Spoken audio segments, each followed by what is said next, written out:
Sejak 3 tahun terakhir, jumlah masyarakat yang melaksanakan kurban terus mengalami peningkatan. Untuk itu, pada Hari Raya Kurban tahun 2025, pemerintah Provinsi Sumatera Selatan akan menyiapkan sekitar 80.000 hewan kurban.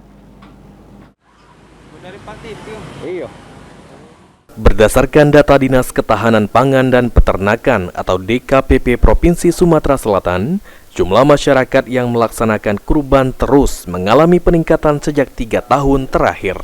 Bahkan pada tahun 2024 lalu, jumlah pemotongan hewan kurban di Sumatera Selatan mencapai 45.167 ekor. Jumlah tersebut meningkat dibanding tahun 2023 yang hanya 39.932 pemotongan hewan kurban.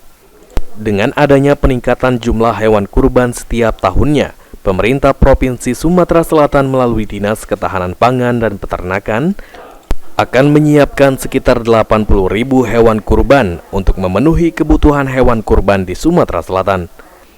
Terdiri dari 31.500 sapi, 1.000 kerbau, 41.500 kambing, dan 6.000 domba. Tahun ini juga kita akan menyiapkan seluruh kabupaten kota itu lebih kurang 31.000 untuk sapi, kerbaunya lebih kurang 1.200,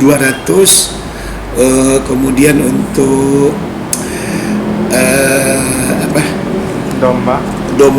dombanya lebih kurang 6.000-an, kemudian kambing lebih kurang 41.000. Ini tahun kemarin yang kita siapkan, dan tentunya tahun ini tidak berbeda jauh, mungkin ada penambahan.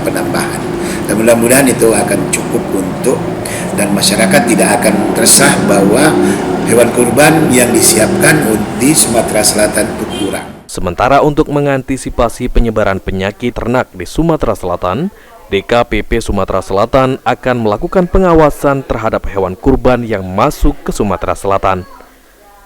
Eki Saputra, PAL TV.